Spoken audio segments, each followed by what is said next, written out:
Sa totoo lang po, Mr. Chair, hindi na po talaga magpapakita yung animal na yan eh. Sa totoo lang po, hindi na po yan. Kasi kami po ngayon, nandito po kami. Sila po, nakaupo lang po sa kung saan po sila naroroon po. Sila, hindi namin alam, pinagtatawanan na nila kami. Kami yung humarap dito na wala kaming kalam-alam sa loob ng container po na yan. Kasi po, nagbe-base lang talaga kami sa BL, Mr. Chair. Dokumento lang pong hawak namin. Wala po kaming karapatan para buksan yung container niya. Wala po kaming kaalam-alam kung ano pong pinaggagawa nila ng may-ari po niya. Tanungin natin. Mr. Chair, We want to tinanong na get po namin sila. Bito, ayaw naming ikaw ikulong. Pero ikaw ang susi para malaman natin sino si Carlos. Ikaw ang susi. Ikaw ang susi. Alam dyan. Kasi po, Tanungin natin yung mga kapwa mo broker. actually, May Mr. mga Chair, broker, marami na po akong- wala kang kilalang broker? Wala kang ibang kilalang broker? po. O Kasi yun, po, yun. na po Yung sila- marami na yun, patawag natin dito kung sinong may kakilala. Tutulungan ka namin. Wala- Pero ayaw naming, hindi kami naniniwala na hindi mo kilala si Mr. Carlos. In the meantime, you are cited in contempt of the Senate. And we do not, sabi ko sa opening statement, ayokong gawin ito. Hindi dapat ang maliliit ang nakukulong. Pero kung ito ang paraan para matigil na yung pagkakasangkapan sa inyo na paulit-ulit na nangyayari, ikaw mismo ang nagsasabi, ilang beses mo nang ginagawa ito sa iba na hindi ginagamit lang ang iyong lisensya, wala kang kinalaman, iba ang mga kumikilos, iba ang pumupondo. For now. Yes, and may we have the update on the report on the explanation letters of on orders to show cause. Sir, Mr. Tenero and Disagon were instructed to explain in writing why you shouldn't be cited for contempt. So first, Mr. Chair, they complied and they have submitted the written explanation. Before we proceed, we acknowledge the presence of Senator JV Ejercito. Would you like to have an opening statement? Yes, Senator? Mr. Chair. Good morning, everybody. Anyway, Mr. Chair, I already have a copy of the explanation of both Ms. Brenda Disagun and Luian Arm Tenero, no, the brokers that were also here during the last hearing. But it seems that in their explanation, there's still a lot of inconsistencies, and I don't think this are accurate, Mr. Chair. So I'm sorry. It's a difficult, but I move, Mr. Chair, to cite them in contempt because I don't think they are very truthful in their explanation of why they should not be cited in contempt, Mr. Chair. Thank you, Senator JV. May huling gusto pa ba ninyong ipaliwanag apart from yung nabigay ninyo sa inyong show cause letter? Ginoong Louis Jean? Good morning po, Mr. Chair. Good morning po. So hindi mo talaga kilala yung apelyido ni Mr. Carlos? Yes po, Mr. Chair. Yun lang po talaga ang pakilala niya sa akin po. And the same time po, ang sabi niya po, authorized representative po siya ng 1024 po. Mr. Chair, parang mahirap naman na paniwalaan na matagal na kayong nagtatransaksyon at malalaking amount, Mr. Chair. Hindi naman to ilang daang piso lang eh. Tapos hindi nyo kilala yung pagkatao, magtitiwala kayo. Paano kami maniniwala? Yun sana, pinagbibigyan ka ng pagkakataon na ating chairman na ipaliwanag, na convince kami na hindi ka nagsisinungaling. Ano naman, sige, bibigyan ko namin ng pagkakataon.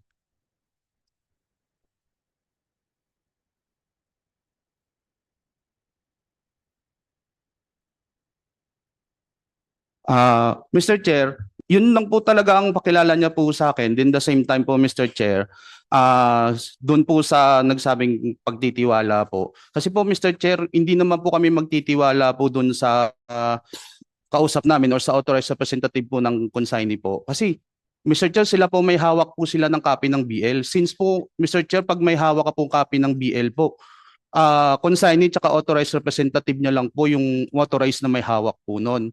Then the same time po, nung nag-lodge po ako, exercising po yung diligence ko po, humingi po ako ng copy ng COR niya po, yung Certificate of Registration niya po. Then yung 2303 niya po. Kasi po, doon po sa dalawang docs na yun po, doon po namin sinecheck po yung TIN number niya po kung co-aside po doon sa COR tsaka sa 2303 po.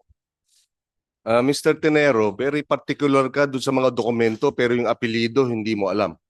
Actually, Mr. Chair, yun lang po talaga pakilala niya kasi siya po ang authorized, ang pagkakaintindi ko po, siya po talaga yung authorized representative kasi siya po may hawak po nun. So magtitiwala ka kahit na ang pangalan ay Pedro, Jose, Juan, Maria.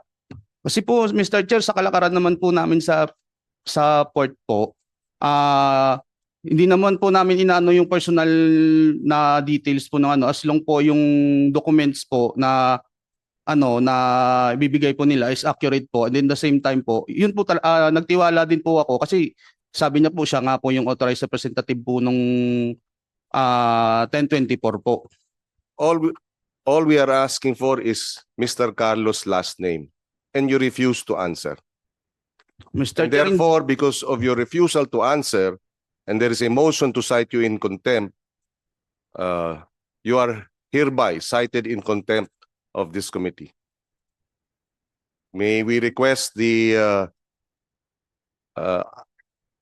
if the Sergeant at Arms can make if there is available a detention place here in the Senate, he will be detained here. If there is none available, we will have him detained in the Pasay City Jail. So ordered. Yes, you have the opportunity to speak up. Mr.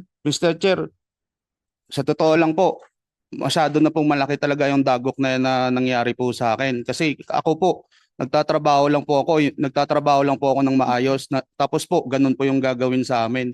Kung kami man po, ako sa totoo lang po, Mr. Chair, nung last time po, nung pagkatapos po ng hearing, ilang beses po ako umiikot sa port area po. Mahanap ko lang po siya.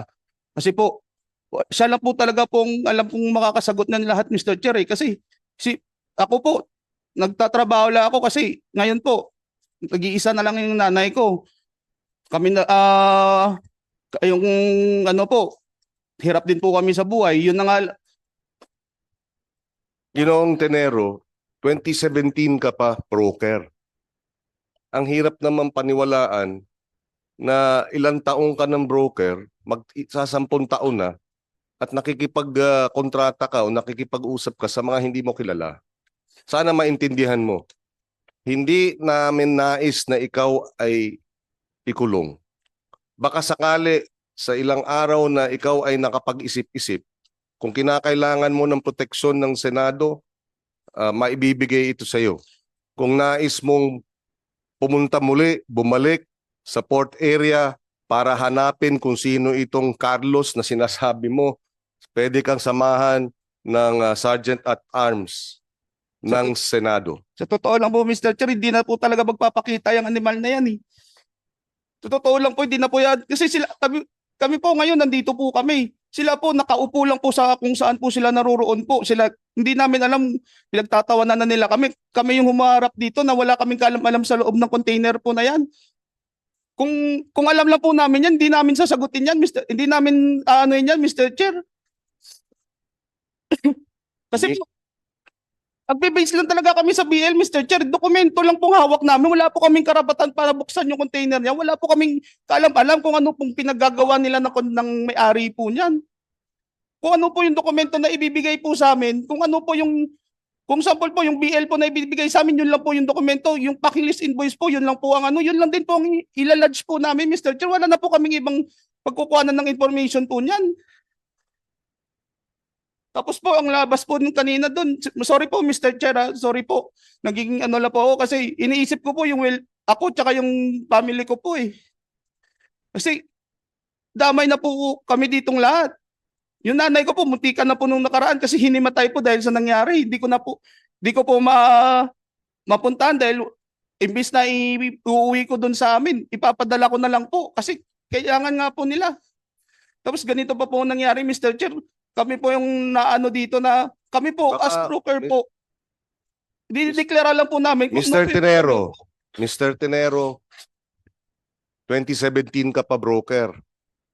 Baka meron kang ibang kapwa broker na maaring tumulong sa iyo para bigyan ng identification tong si Carlos. Kaya baka ayaw mo lang sabihin dahil natatakot ka. Mr. Chair, wala Hindi na po natin- akong, hindi- wala na po akong iluluwa. Yun na lang po, yun po talaga ang alam So wala namin. kang ibang kilalang broker na maaring kilala siya. Hindi ko na po alam, Mr. Chair, kung kilala niya, O, di, kilala siya alamin ibang natin. broker po. Kasi po, Alamin natin kung kinakailangan silang tawagan, kung kinakailangan mong puntahan, bibigyan ka ng proteksyon. Alamin natin. Yung mga kapwa mo broker na kasama mo ron, tanungin natin. Mr. Chair, We want to tinanong na get po namin sila. ayaw naming ikaw ikulong. Pero ikaw ang susi para malaman natin sino si Carlos. Ikaw ang susi. Mr. Chair, Ikaw wala ang na po susi. talaga alam dyan. Kasi po, Tanungin natin yung mga kapwa mo broker. actually, may Mr. mga Chair, broker, marami na po akong- Wala kang kilalang broker? Wala kang ibang kilalang broker? po. O Kasi yun, po, yun. na po Yung talaga. marami na yon, patawag natin dito kung sinong may kakilala. Tutulungan ka namin. Wala Pero na- ayaw naming, hindi kami naniniwala na hindi mo kilala si Mr. Carlos. ano dyan, Mr. Chair, sobra-sobra na po ang nangyari. Siguro kung ikaw ay makapag-isip-isip dahil ikaw ay nasa kustodiya ng Senado, baka sakali mapag-aralan mo kung ano ang mas magandang hakbang. In the meantime, you are cited in contempt of the Senate. And we do not, sabi ko sa opening statement, ayokong gawin ito. Hindi dapat ang maliliit ang nakukulong. Pero kung ito ang paraan para matigil na yung pagkakasangkapan sa inyo na paulit-ulit na nangyayari, ikaw mismo ang nagsasabi, ilang beses mo nang ginagawa ito sa iba na hindi ginagamit lang ang iyong lisensya, wala kang kinalaman, iba ang mga kumikilos, iba ang pumupondo. So, we will leave it at that. We now call on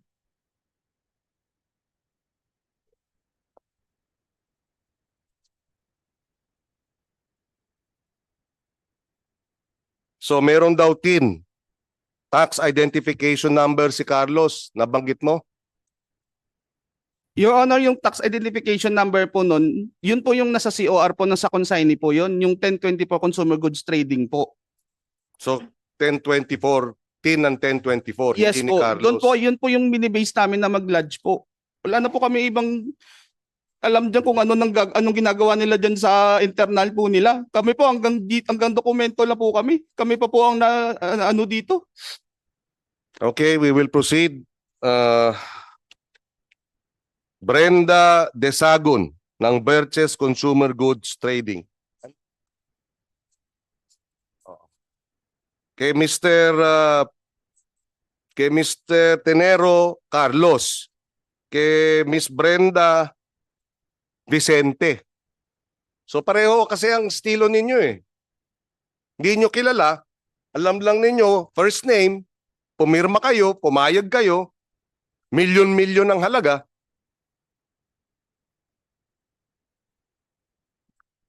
May motion to cite you in contempt. Duly seconded. Meron pa kayong nais sabihin? Yun lang po, Your Honor. Yun lang po yung silalay sa akin pong explanation. Sa totoo lang po, Your Honor, pinahiram lang po namin yung yung aming consignee po kay Sir Vicente. Yun po before nakikita-kita ko na sa pier. Pero hindi naman po kami totoong magkakilala. Then ang mga April po, lumapit po siya sa akin, nagtanong po siya kung may alam po ako. So yun lang po ang sinabi ko sa kanya. Basta ka ako, sir, wala tong illegal ha. Umupo naman po siya sa akin.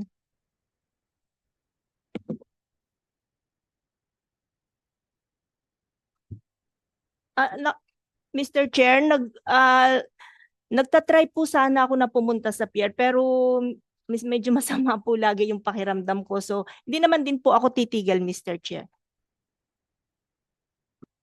Yun lang po talaga. Well, Sa ano uh, lang po kami, sa royalty lang po kami, Mr. Chair. Wala po kaming alam sa ganyan. Mr. Chair. yes, Senator Jay. Ma'am Brenda, tsaka si Mr. Tesoro, ayaw namin na kayo po ay makontempt, no? Nalulungkot din kami. Lalo na sinabi ni Mr. Tesoro na yung nanay mo ay nag-aalala. Kaya lang, sana binagbibigyan kayo ng kumiting ito na sabihin na katotohanan dahil alam nyo sa inyong ginagawang modus, marami pong apektado rito. Agrikultura po natin na pinapatay. No? Sa inyo pong mga transaksyon. Akala nyo, pumapasok lang yun, labas, pero ang dami hong apektado po rito, ang buong sektor ng agrikultura. Kaya nga, sana po, pag kayo na, ngayon po ay nasa kustodiya, makapag-isip-isip kayo kung meron kayo makilala, nakapwa nyo broker, nakilala po si Carlos at si Vicente, sige, baka pwede nyo hong sabihin para matigil nito. Total modus na rin to, nangyari, pinahiram nyo yung lisensya nyo, makakasama nyo doon, yung mga nagparam din ng lisensya. Usong-uso nagpapahiram, delikado po yan, milyon-milyon. Ang transaksyon, tapos hindi nyo kilala. 59 million ang halaga. Sa totoo lang po, Mr. Chair. hindi ko Alam nyo po ba yung talaga alam nyo ba yung kayong dalawa, Mr. Tenero, Miss Sagun, alam nyo ba yung multa dito sa economic sabotage, agriculture, anti-agriculture economy? Alam nyo ba? Life imprisonment. Ganun kaseryoso. Kaya kung hindi kayo magko-cooperate na alamin ang katotohanan at sabihin ang totoo, ang kapalit pa rin nito ay kayo ay makukulong ng panghabang buhay. Ngayon, kung kayo ay magsasabi ng totoo, maaari kayong gawing state witness. At pag kayo ay state witness, magiging immune kayo. At sana naunawaan ninyo, ayaw namin kayong ikulong. Pero ayaw din naming may nagsisinungaling dito sa committee ito. Yes po. At higit sa lahat, ayaw namin kayong ikulong dahil alam namin kinasangkapan lang kayo. Wala namang kayong kakayahang gumastos ng 60 million. Gusto namin malaman sino yung gumastos ng 60 million na ginamit kayo para pumasok ng smuggled na mga produkto. Sino yung merong 60 million halaga na kayang ipasok na walang import permit? In the case of Wala, it's 130 million. Mr. Pascual, no? Okay, go ahead. Anything else? Meron pa kayo nais banggitin? Wala na po? Mr. Chair. Okay, so there is a motion to cite Ms. Brenda Disagon in contempt, seconded. You are hereby cited in contempt of the Senate, and you are to be detained in the Senate premises. We now proceed with, since we're in this subject matter, nasaan yung tito ni Mr. Huala? Mr. Erwin Pascual, uncle ni Dexter Huala. May the committee secretary administer the oath.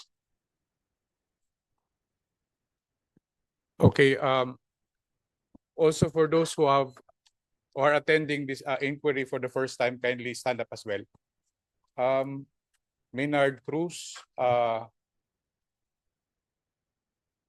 the first time. Okay, raise your right hand and answer my question.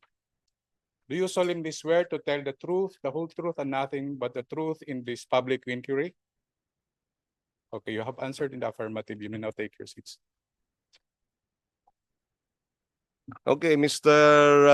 Erwin Pascual, Yes po, sir. ikaw ang binanggit ng iyong pamangkin na nagrehistro ng ECPB, tama ba?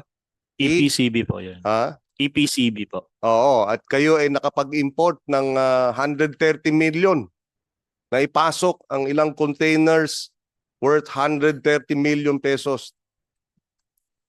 Your Honor, yung mini-mention po natin na 14 containers po, just to clear po, na-release po ito at meron po itong examination report as declared po dun sa declaration po namin.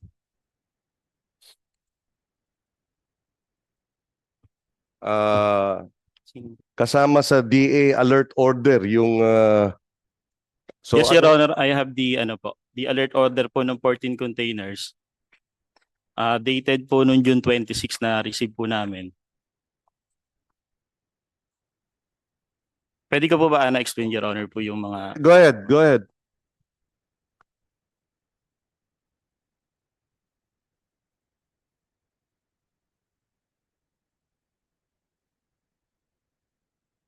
Your Honor, noong June 25 po, naka-receive po kami, EPCB, ng request po from the Port of District Port Collector po na subject for 100% examination po itong 14 containers po.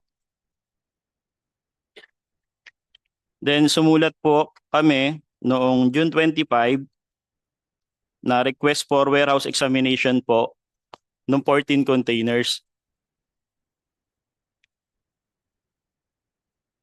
Then June 27, nag-issue po ang District Port Collector na mission order to conduct po 100% examination po sa warehouse po namin sa Mikawayan po.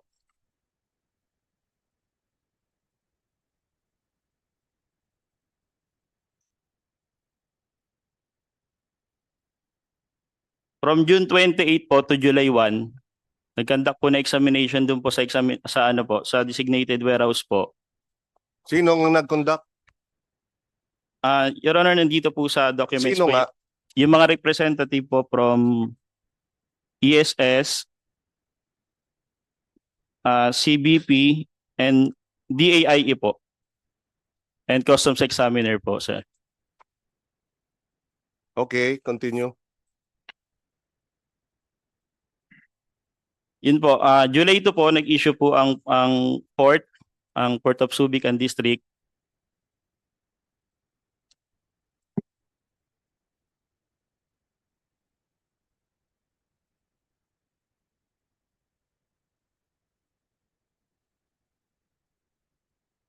Asan si Gedaria? Yung broker ninyo? ECPB? EPCB? Hindi ko pa po siya nakikita, Your Honor. Narito siya nung huli, no? Mr. Ellen Joy.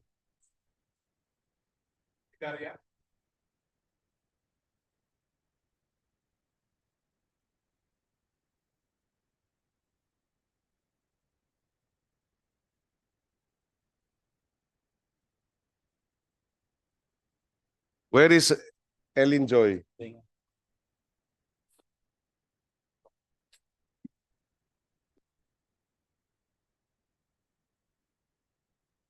Well, Mr. Pascual, we please submit those documents. Pero alam nyo, kung lahat yan assuming legal lahat yan at hindi dinoktor, bakit nyo ginamit yung pamangkin nyo, si Mr. Wala, isang panda delivery driver? Your Honor, Bakit hindi ikaw? Apa. Anong tinatago ninyo? Wala naman po, Your Honor. Ang sa akin po, Your Honor po, as a guardian po ni Wala, nandiyan na rin po ako sa pier po, matagal na rin po ako nagpa-process po. Ang purpose ko naman po, sir, is turuan po sila maghanap buhay po talaga. Ang sabi nung pamangkin mo, wala naman siyang kinalaman at hindi niya alam lahat ito eh. So ano itinuturo mo sa kanya? Magpeke ng dokumento? No sir, yung naman po sir, yung mga documents naman po na sinubmit namin po sa BOC as part for the accreditation. So you would like this committee to believe that you put his name there because you wanted to teach him. Yes po, as a trader po, small business po, trading. You want us to believe that when he has already said wala siyang kinalaman at hindi niya alam. At ang ginawa mo lang ay nilagay mo yung pangalan niya at kinuha yung ID niya. Your Honor, totoo naman po yung sinasabi ng pamangkin ko po na every time pa sasabihin ko sa kanya, since tinuturuan ko siya, hindi niya po alam. Sinasabi ko po sa kanya pero tinatanong niya pa, lagi naman niya po ako tinatanong na, Tito, ano bang ganito? Inaalam niya po. Sinasabi ko naman po sa kanya, ina-explain ko naman po sa kanya. Pero totoo po na hindi niya naiintindihan po yung proseso po dun sa... Mr. Chair, Yes, Senator. concerned na po ako, no? Kasi naawa ako rito kay Mr. Wala. Food panda rider. Ako po ay nagmumotor din. Napakahirap ng trabaho nito. Naarawan, naulanan, sa init, sa traffic. Tapos, ano po nangyari? Bakit naman siya pang ginamit ninyo? Kayo na rin nagsabi na hindi niya ito naintindihan. Ibig sabihin, talagang ginamit yun ang pangalan. Kung magkaroon ng bolilyaso, problema, naghahanap buhay, ito pamangkin ninyo. Alam mo, masama, Mr. Chair, kasi ba anong puso ko, alam ko ang hirap ng isang rider dahil ako'y isang rider din. Naghahanap buhay, ba't naman ito pang naisip yung gamitin? Ngayon may bulilyas paano kung siya po'y madamay dito? Yun po, Your Honor, kaya naman po sabi ko sa kanya, nung nagkaroon po kami ng ganitong cases po, sabi ko sa kanya, sabihin niya na po agad yung totoo na ako naman po talaga yung nasa likod po nung pagpapakredit. Pero Your Honor, lahat po ng documents na sinubmit po namin sa BOC. Actually, napakahirap po sir magpa-accredit po sa BOC. Sa list po nila parang around 16 para po sa sole proprietor. Sa sole proprietor, kailangan mo po yung mai-provide. At least one of these po na hindi mo mai-comply, automatic po denied po yan. Meron din po yung mga tinatawag na surprise inspection po, kung functional po ba talaga yung office o existing po yung office, bago rin po kami na-approve. Tapos meron din po silang electronic saka manual profiling para po pag mga ganitong eventual case po, natitrace naman po agad. So, sinasabi po namin na legit po yung namin kasi lahat po na piniresent namin na information address po, kami naman po talaga yun. Siya po. So ikaw yung... Okay, nasan si Ellen Joy Gedaria? Hindi ba ikaw yung EPCB Consumer Goods Trading Broker? Yes po, Your Honor. Ako po yung nakalagay po na broker po sa... Pero sabi Ito ni Mr. Howla, hindi ka kilala. Pero kilala mo si Mr. Pascual? Hindi rin po kami magkakilala po. Oh, Mr. Pascual, hindi ka kilala nung broker mo. Sir, ako po yung may-ari po ng EPCB pero meron po akong client na kausap po. Maybe baka sila po yung magkakilala po. Ano? Ikaw yung ECPB, siya ECPB, anong may client? Ano yun? I mean, hindi po ako direct po nag-import din po nung Nagtuturoan kayo eh. So hindi mo kilala si Mr. Pascual. Siya ang may-ari ng Erwin. Miss Elaine Joy, please meet Mr. Erwin. The importer of and you are the broker. Ngayon lang kayo magkikita for the first time. Yes po. Mr. Pascual, kung ano man yung mga dokumento mo, kung nagsisinungaling ka, ikaw rin, isa-cite namin in contempt. Yes, sir. Dahil, again, yung testimonya mo is full of inconsistencies. So, kung sinabi mong merong iba, sino yung iba? ECPB ang nakalagay sa kanya bilang broker eh. Yes, Bakit ilalagay ECPB? Ikaw may-ari ng ECPB. Ngayon, sinasabi mo, may ibang may kausap. Yes sir, kami po yung consignee po sir, pero yung product po, yung nag-import po, meron po kaming client po na kausap po. So ikaw, Elaine Joy, sino kausap mo? Si Sir Jeremiah Yandok po. Siya po yung nagbibigay po ng doc sa akin for clearance po. Jeremiah, Yes po. apelyido. Yandok po. Kilala mo yon? Hindi rin po, Your Honor eh. Kasi po baka sa part po ni importer, separate po kasing kinukuha nila na brokers. Baka iba rin po yung kumuha naman sa amin po. Di pa naman yung importer na hindi siya si ECPB, siya kukuha ng ECPB broker, eh ikaw ang ECPB, pinaiikutan mo kami rito eh. Na Your Honor, ang kausap ko po rito, sir, ang EPCB po, sir, nirent po kami, ginamit po yung company O namin. yun. Apo. So, gumawa rin kayo ng illegal. Hindi ba? O, di ba? So, yung mga dokumento, sinasabi mong mga documentation, etc., eh, baka illegal din yan. Siguro, sir, i-submit ko na lang po din sa BOC na lang po kasi lahat naman po ito galing po ng BOC po. Well, ang nag-flag sa inyo, hindi BOC. Ang nag-flag sa inyo initially, yung DAI. Yes, So, sir. BOC, where is the BOC? Can you explain? Everything legit, pero finlag ng DAI? Ano meron na naman dito? Iba-iba na naman ang... where is the BOC? Subic? Mr. Kalisin? Good morning, Mr. Chair. Good morning. Can you clarify this? Mr. Chair, ano din po kasi ang sa APCB, may ano din po yan, cover din po siya ng ano, mission order signed by our district collector. And after after examination with DAIE, found as declared po ang 14 containers po yan. Okay, Yusek Karag, you have the floor.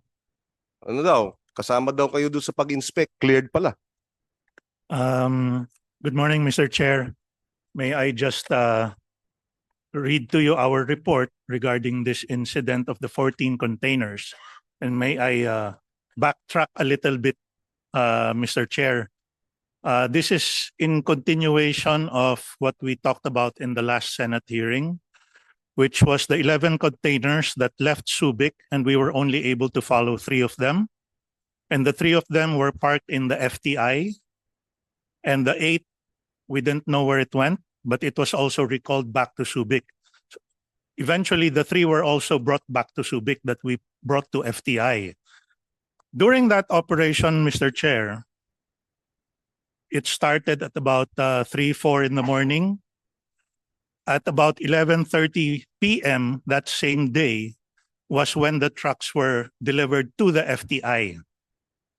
After delivery and safekeeping in the FTI, Mr. Chair, our personnel from the DAIE Subic decided to go home as ordered by our office to Subic. On the way to Subic, they were called by CIIS personnel of Subic at about 3 a.m., 2 to 3 a.m. to meet in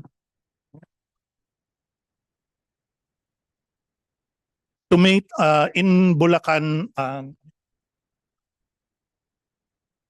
Industrial Park at in the wee hours of the morning, wherein the 3 personnel in a DAIE vehicle were met by the CIIS of Subic, and 1 person of the DAIE, Mr. Ebuen, was invited to join the vehicle of the CIIS personnel of Subic and went to another vehicle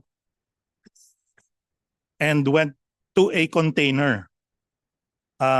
Maybe it's best if I just read the report, Mr. Secretary. Well, highlights of the report. Please go ahead. Subic satellite team led by Mr. Ebuel traveling back to Subic Port Office were reportedly instructed through a telephone call by CIIS Subic Port to proceed to Sterling Industrial Park, May Kawayan, Bulacan, for the inspection of container vans. Accompanied by Ms. Ebuen went to the site where only 1 container van was present and inspected by BOC officials. Both Ebuen and Barrientos, DIE personnel, witnessed the inspection of 1 container van, after which Mr. Ebuen was allegedly compelled to sign more than 10 documents believed to be examination reports He later admitted he signed the documents due to insistence of BOC personnel, influenced by fatigue and sleepiness at the time as he was on duty for nearly 24 hours, Mr. Chair. Following that report, we had our own investigation and Mr. Ebuen was put on restrictive custody also. Upon further investigation, sir, ganun ang nangyari nga. These were the 14 containers that he had actually signed or forced to sign by the BOC personnel of Subic. We have that report, no? Wala pa. We will check and we will Yes. submit. Well, again, Mr. Mr. Pascual, base doon sa nabanggit ng DAIE at base dito sa mga pahayag ni Ellen Gedaria, mukhang yung report na sinasabi mong all above board questionable. No? Kaya at base din sa sinasabi mo na hindi mo kilala, hindi kayo magkakilala pero siya ang broker ng ECPB, eh mukhang nagsisinungaling ka rin. Sir, ikaw unang-una nagsinungaling si Mr. Huala na siya yung, well, sa dokumento, siya ang may-ari ng ECPB. Doon pa lang nagsinungaling ka na. Di ba? Na misrepresentation. Pangalawa, yung dokumento sinasabi mo ngayon, nabanggit mo kanina, pinagagamit mo lang yung lisensya mo. So, meron ka na namang illegal na isinasagawa. So, mukhang kayo ba may kasabwat sa BOC sa Subic para magkaroon ng maayos na ganyang dokumento habang may mga, sabihin na natin, may butas eh. May butas yung inyong storya, maraming butas. Gusto mo magpaliwanag? yes po, Your Honor. Sir, kaya po wala rin po akong conversation or communication kay broker. Wala po talaga kaming fix rito explanation po. Kami po talaga kung ano lang po yung nalalaman namin, sir. Sasabihin po namin, sir, kung sinasabi po dun sa paggamit kina consignee, sir, yun po yung totoo. Kung may mali po rin, kaya po inamin ko kasi yun po talaga yung totoo, Yung sir. 14 containers, ang value nun 130 million. Yun ang valuation. Saan mo nakuha yung 130 million? Kagaya po ng sinabi ko, sir, kami po yung may-ari po ng EPCB pero meron po kaming kausap po dito na importer po. So sino yung kausap nyong importer? Pangalan? Si Mr. Bautista po, sir. Anong first name? Kevin Bautista Evalio po. Kevin Bautista Evalo po. Evalo. Yes po, sir. Paano mo siya kilala? Actually, sir, until now naman po may communication kami. Sa kanya nga po nanggaling ito na, sir, wag kayong mag-worry. Lahat naman ng in-import namin under your company is dumaan naman sa tamang proseso. Since kayo naman yung consignee, sabi niya, you have to explain.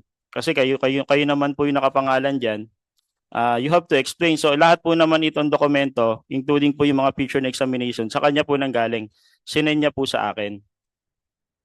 Mr. Kevin Evalo po. Bautista Evalo. Taga saan si Mr. Kevin? Na-meet ko po siya, sir, sa Port of Subic na po. Matagal mo na siyang kilala? Wala pa pong isang taon, Your Honor. Di ko sure, mga 10 months po ganun. Marang, etong year lang po kami nagkakilala. Paano kayo nagkakilala? Through referrals lang din po ng Sino mga, nag-refer sa kanya sa inyo? sa mga kaibigan lang po na brokers Sino yung po. kaibigan? Pangalan, we need names.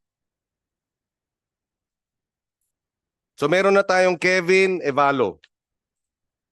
Sino pa yung mga nag-refer sa inyo na kaibigan?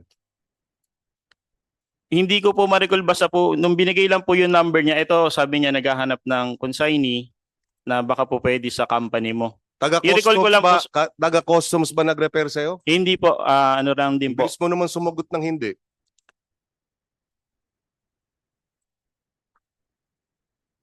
Hindi pa ako tapos na sa pagtatanong eh. Hindi Sorry ka na po, Your kaagad eh. Ha? So sino nag-refer kay Mr. Kevin Evalo sa'yo?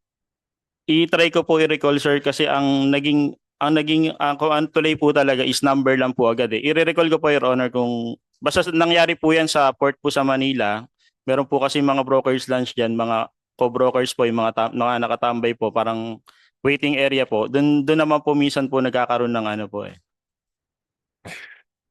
Puro tambayan pala dyan, tsaka ano, no, ha? Tambayan para makapag-usap at makakakuha ng 130 million na produktong pwedeng ipasok. So we need may contact ka ni Mr. Kevin? Yes, sir, meron naman po. Taga saan siya? Ang pagkakaalam ko, sir, sa ano po siya, Subic po. Sambales or Subic po, ganyan po ang... Okay, the committee secretary is instructed to invite Mr. Kevin Evalo for the next hearing. Yes, sir. Yes, sir. And Mr. anong pangalan nung? Jeremiah Yandok po. Sir Jeremiah Yandok. Opo. So paano ka naging ano ni Jeremiah Yandok? Saan ka nakilala ni Mr. Yandok?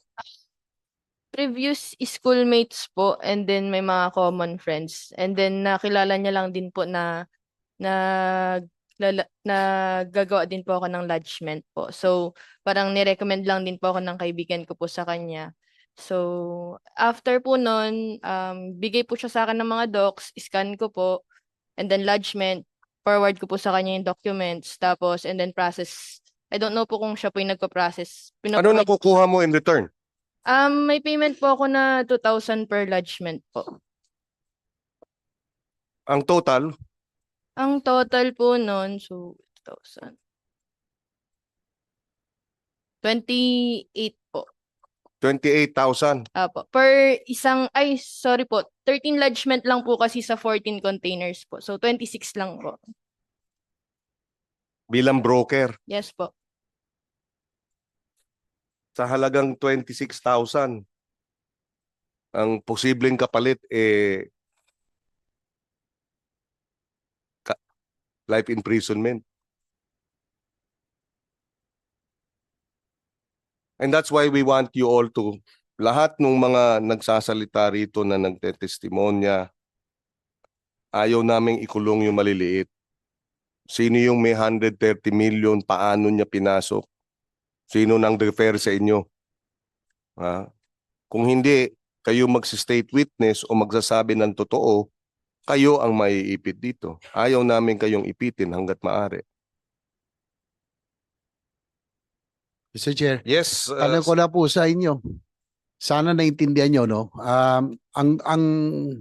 Ang pakay po ng ating committee, ng chairman, malaman kung sino talaga yung nasa likuran.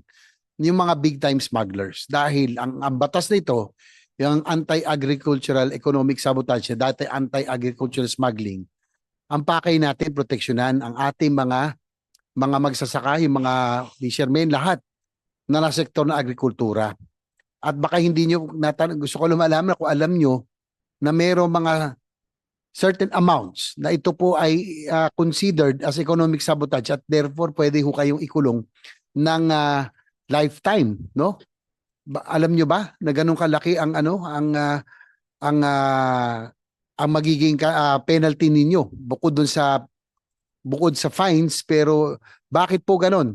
Dahil ako po isa sa author nito, ako mula noon, dahil pinagkakaita natin ng hanap buhay ang ating magsasaka, mangingisda at sa sektor ng agrikultura. Sa tuwing kayo nagpapasok ng mga smuggled na bigas, asukal at iba pa sa sektor ng mga produktong agrikultural, pinagkakaita natin ng hanap buhay ang ating mga magsasaka at mga mangingisda.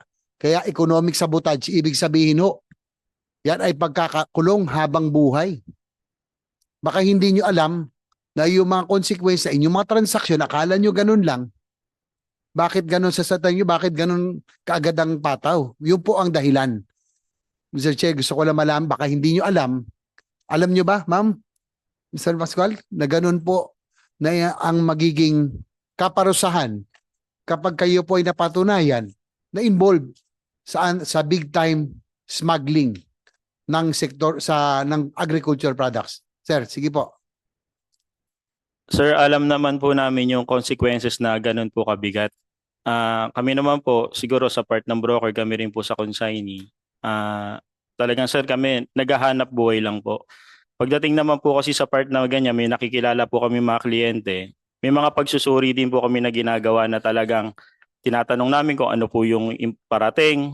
Lagi naman namin sinasabi sa kanila po na maging totoo lang po tayo sana dun sa mga pararatingin. Kami naman sir, katulad po ng sinasabi, nagtitiwala lang din po. Dahil kami po, ito lang din po yung alam namin. Naawa kami sa inyo. At tulad ni Mr. Tenero, naghahanap buhay. Pero may responsibilidad yan. Sana maintindihan nyo rin, ang ating chairman, matagal na itong ano ng talaga advokasya niya palaguin ang agrikultura.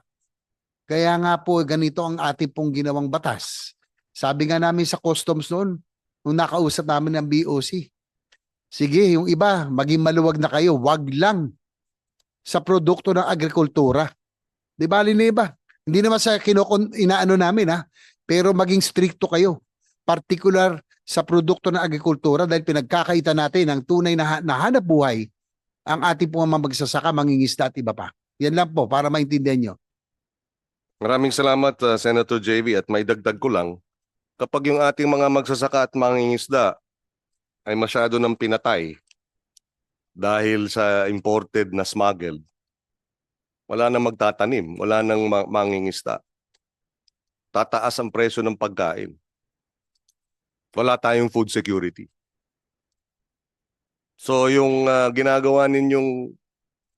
ginagawang smuggling, lalo tayong nababaon at lalong magkakaroon ng gutom, mataas ang presyo ng pagkain, nagkakandakuba ang kababayan natin nagtatrabaho pero hindi makabili ng masarap na pagkain dahil mataas. Dahil pinapatay natin yung ating mga magsasaka at mangingisda. Sabi nga sa ibang bansa, food security is national security. Kaya itong economic sabotage is actually a threat to national security. Ipo-post lang natin ito and maybe ipo-post tuloy. May post, we will just put this on record and we'd like to get clarification from DA and BOC.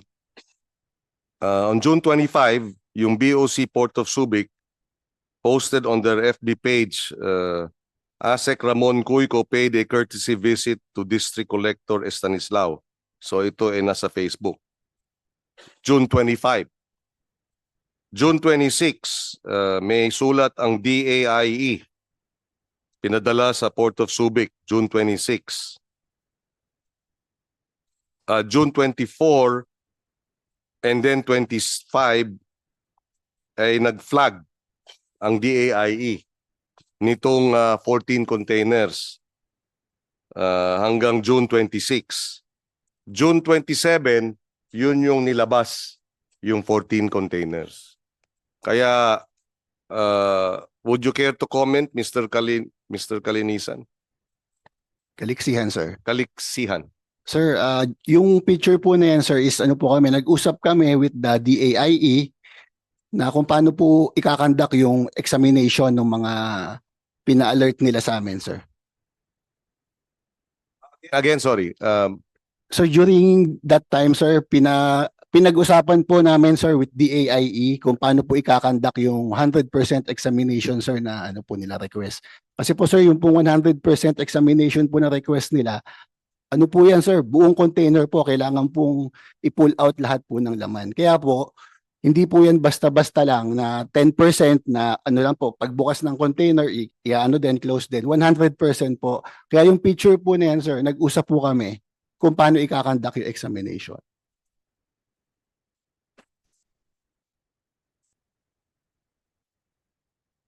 Yes, but eventually it was flagged. And despite the flagging, it was still released. Diba? Few days later. Sir, bali ano po bali ano lang po siya, physically ano lang po siya release pero under customs custody pa po. Kasi nga po, Yun nga yung paliwanag nyo dahil ni-release dahil iba pa ata ito. Underguard. Opo, kasi po sir, hindi po talaga kaya ni SBITC yung magpa 100% examination sa container yard po ng Subic, sir. Si Customs din naman po sir, wala din po kami DEA storage na kung pwedeng i-conduct yung examination. And si DA din po sir, wala. Siguro sir, mas okay sir kung maano po yung CEFA, Cold Examination Facility. You know, maganda sana lahat ito, no? Magandang paliwanag. Pero ang pinag-uusapan natin dito, yung peke yung mga dokumento, hindi magkakilala yung mga broker at yung may-ari, iba yung may-ari. Lahat ito, badges of fraud. Di ba? Ibig sabihin, ang dami ng mga red flag. Tapos i-insist ninyo na everything above board. Para tayong, di ba? Ano to? Di ba? Ano? Parang, bulag ba tayo? Panda driver, delivery driver, may-ari, nasa dokumento. Hindi kilala yung broker. Nakapasok ng 14 na container na nagkakalang 130 million. May red flag. Pinlag ng DAIE. Sinasabi ng customs. Underguard. Diba? Ang daming inconsistency, ang daming butas ng storya ninyo. I hate to say this. Diba? And if you think we will believe this, and we will diba, simply accept this, eh siguro namang maintindihan ninyo kung sasabihin namin, teka muna, mukhang may mga malalaking butas itong storya ninyo. Yes, Yusek Karag. Sir, with regards to the 14 quote-unquote missing containers that we had flagged, maybe the BOC Subic can give us their copy of their mission order and who are under guard of the 14 vans then, container vans, that our person was made to sign at wee hours in the morning. Wala ba sa inyo yun? No, sir.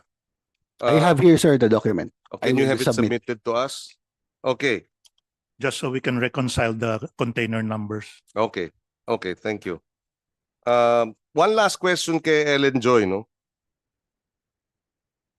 Paano mo nga ulit ipapaliwanag?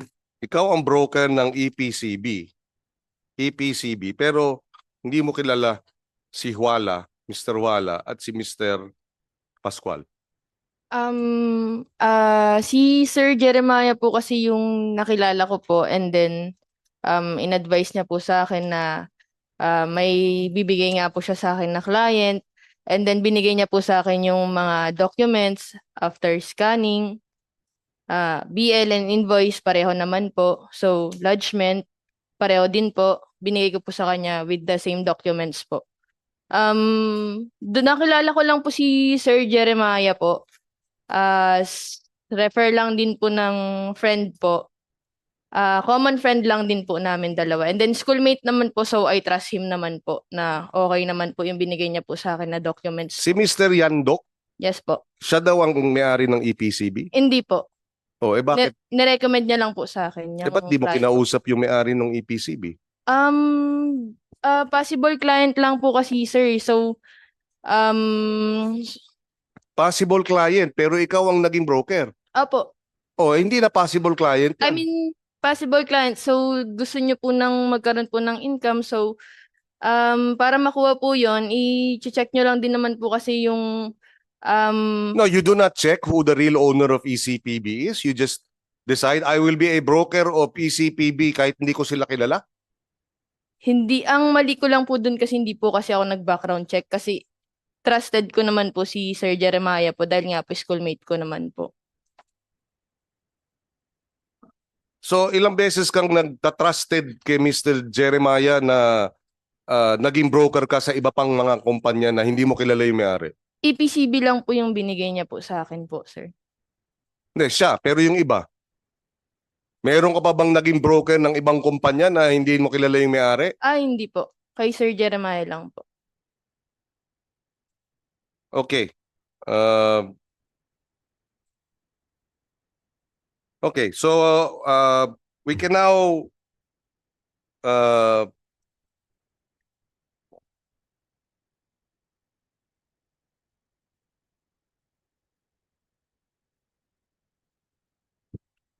sa inyong pagiging broker ba, meron ba kayong sistema na mukhang may sistema nga, pero halimbawa may lead broker tapos parang ano kayo hati-hati doon sa mga kliyente? Hindi po. Wala naman po akong naging ganun pong Wala? organization po na kasama po. Sa ibang broker, may ganun bang sistema? Who would like to answer? Yes. Miss, what is your name? Sa inyo, Mr. Tenero, wala? Wala po. Kanya-kanya? Yes po. Okay. Okay. Okay. So we can now proceed to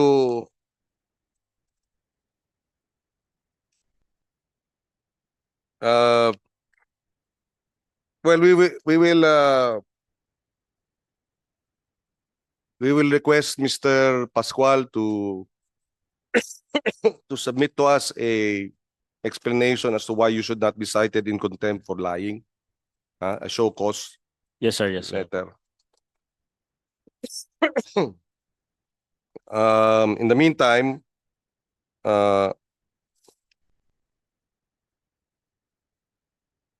yung 1024, Lexa. Nandito pa ba yung Lexa? Wala. We had also requested Mr. Kalisihan for the Port of Subic, no, na yung drivers na naglabas ng imported goods. Hindi You have po not submitted it. Wala po sir. Wala po kasi kaming ano sir, wala po kaming contact number sir nung tracking. Kasi sir, ang kausap po nun is yung consignee eh. Ang hirap naman ito eh. Tapos yung consignee, hindi nila alam sila pala yung consignee. Tapos yung truck, hindi naman, wala naman daw silang warehouse.